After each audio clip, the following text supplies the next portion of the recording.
Netcasts you love. From people you trust. This is Twit. Hi, this is Radford at Twit, and this is the review of the Lenovo Yoga 11S. The Yoga 11S is basically an ultra-portable Windows 8 hybrid that works as a laptop and a tablet. The tablet portion of it is basically a 1366 by 768 resolution display that's using capacitive touchscreen, of course, and runs the full Windows 8 experience. The Yoga runs from a variety of processors from the i3 to the i7. This particular review unit is the i5 version. So the i5 Intel processor is not using the latest version like the Haswell processors, but it's using the more outdated ones. So the Yoga 11S actually has quite a number of things going for it. Mostly its design and its portability. Looking at it, it actually has a very clean looking design. It comes in two colors, silver and orange. This one actually has some really nice slots in it. It has an SD card slot, which can take about a variety of things, and it has your USB port, as well as a nice little power adapter that actually flips, kind of a la Apple. Then you have on this side here an HDMI port, an extra USB port, and your typical headphone jack. This one is actually a USB 3 port, but for the most part, it's the same thing you would expect from other ultra portables. It has a pretty clean keyboard that's very similar to what we're seeing on today's laptops. And it has your trackpad. Now, of course, you have touchscreen and the trackpad, so you can actually control what you would typically control with a regular laptop, and you can touch the screen. When you touch the screen, it actually stops your mouse for a moment, but you can still do the controls from your trackpad. So, other than that, it's not too shabby.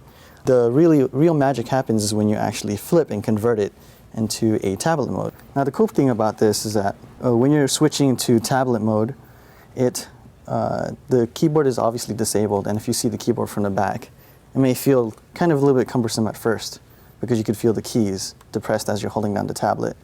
But the cool thing about it is once you kind of get used to it, it actually feels pretty good. Holding it left and right, and the fact that you're touching the mouse pad doesn't really have any consequential issues with the interface, but you can still pretty much do what you'd normally expect to do on a regular tablet. I think one of the things I really wanted to point out is the fact that there's actually some pretty good speed in this laptop, and part of that's due because we're running at a more lower resolution. And so let me just show a couple of things here, something that's kind of important, like the gaming aspect. So you can actually use the touch screen, and you can see right now the graphics are actually pretty fast on an i5. And this is a pure Windows 8 app running this, so it's not too bad.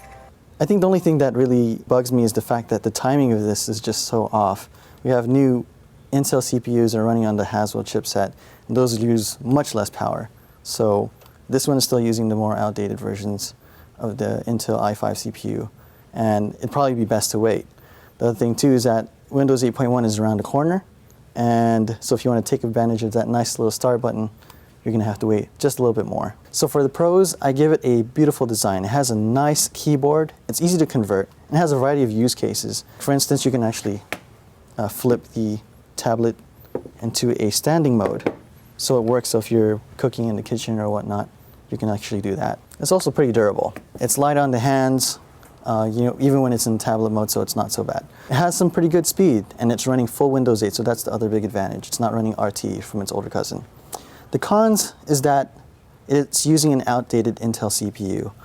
Windows 8.1 is coming just right around the corner, so it might be pretty good to wait, but this is still a pretty good laptop. The display could probably be a little bit higher resolution, but that's something you would probably have to wait on for a bit. So the final verdict, I'd give this pretty much a try. It's just almost there. It's almost there from being a buy, but if you will probably wait a little bit more, the prices might just come down, and you're probably looking at a laptop that's definitely usable in the near future. So again, this is Radford at Twit, and this is the review of the Lenovo Yoga 11S.